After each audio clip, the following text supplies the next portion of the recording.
আরামবাগ লোকসভা কেন্দ্রের বিজেপি প্রার্থী অরূপ কান্তি দিগারের সমর্থনে আরামবাগ লোকসভা কেন্দ্রের খানাকুলে পলাশপাই 2 নম্বর গ্রাম পঞ্চায়েতের তেখালি মোড় থেকে মুচিঘাটা পর্যন্ত একটি রোড শো।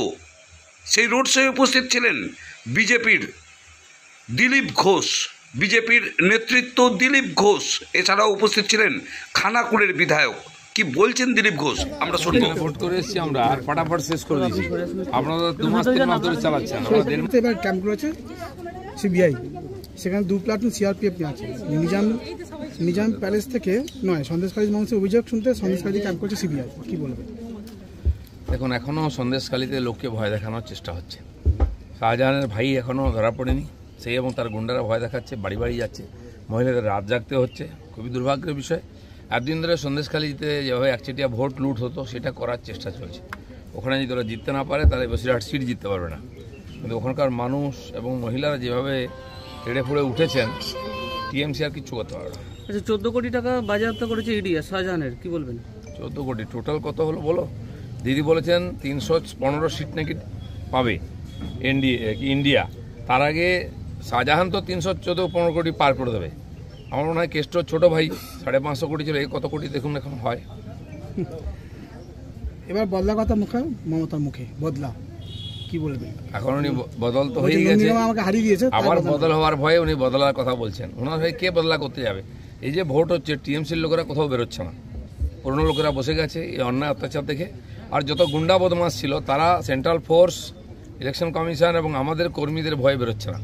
একতরফা ভোট হচ্ছে, দিদিমণি খালি চেঁচাচ্ছে না। স্ট্রংরুমের নিরাপত্তার দাবিতে কমিশনকে চিঠি দিয়েছে বিজেপি গণনার দিন সহ, কি বলবেন? কোথাও কোথাও অনিয়ম দেখেছি আমরা, বিশেষ করে বর্ধমানে দেখলাম সিসিটিভি মনিটর কোথায় খুঁজে পাওয়া যাচ্ছিল না, তাই আমরা চিঠি লিখেছি যাতে ওটা কড়াকড়িভাবে করা হয়, কারণ টিএমসি সব জায়গায় চুরি করার চেষ্টা করে। হাওড়া সলপে কল্যাণ বন্দ্যোপাধ্যায় ও কল্যাণ ঘোষের বিরুদ্ধে পোস্টার, কি বলবেন? সব জায়গায় টিএমসির যারা নেতা এবং ক্যান্ডিডেট তার বিরুদ্ধে বিক্ষোভ, পোস্টার সারা পশ্চিমবঙ্গ জুড়ে হচ্ছে। এখানেও হয়েছে। এখানে যিনি ক্যান্ডিডেট হয়েছেন আরামবাগে, তার বিরুদ্ধে তো আগে থেকে তিনি নিজের পার্টির লোক গেছিলেন, তাখানে কেস দিয়েছিলেন। তার পার্টি অফিস বন্ধ করে দিয়েছে টিএমসির লোকেরা। আমাদের কিছু করতে হচ্ছে না, ওরাই ওকে হারাবে, আমরা খালি ভোটটা গুনবো।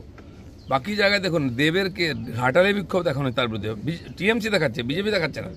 তারা তো আমাদের দেখলে গো ব্যাক বলে, তাদের ক্যান্ডিডেটকেও গো ব্যাক বলছে। আমরা এই ধরনের কালচারে বিশ্বাস করি না। ইন্ডিয়া যেটা ভরসা নয়, 400 পরের লক্ষ্য স্থির, মোদী অস্ত্রে আসবে সংখ্যাগরিষ্ঠতা, কোনো প্ল্যান বি নেই। বিজেপির এএনআইএস সাক্ষাৎকারে অমিত শাহ বলেছেন। না, একতরফা আমরা এগোচ্ছি সারা ভারতবর্ষে, পশ্চিমবাংলাও তাই হচ্ছে। এখন পুরান উল্টো হয়ে যাবে, টিএমসি 20 নিচে চলে আসবে, আমরা 30-এর কাছাকাছি যাব, তারপরে মজাটা দেখবেন। পূর্ব মেদিনীপুরে সিবিআইয়ের অ্যাকশন, শুভেন্দুগড়ে প্রতিহিংসা বলতে চাইছে তৃণমূল, কি বলবেন? হ্যাঁ, চোরেদের বাড়িতে হানা দিলে প্রতিহিংসা হয়। কেন কোটি কোটি টাকা পাওয়া যাচ্ছে ওদের বাড়িতে, কেন শাহজাহানের বাড়িতে পাওয়া যাচ্ছে, আমাদের নেতার বাড়িতে কেন পাওয়া যায় না?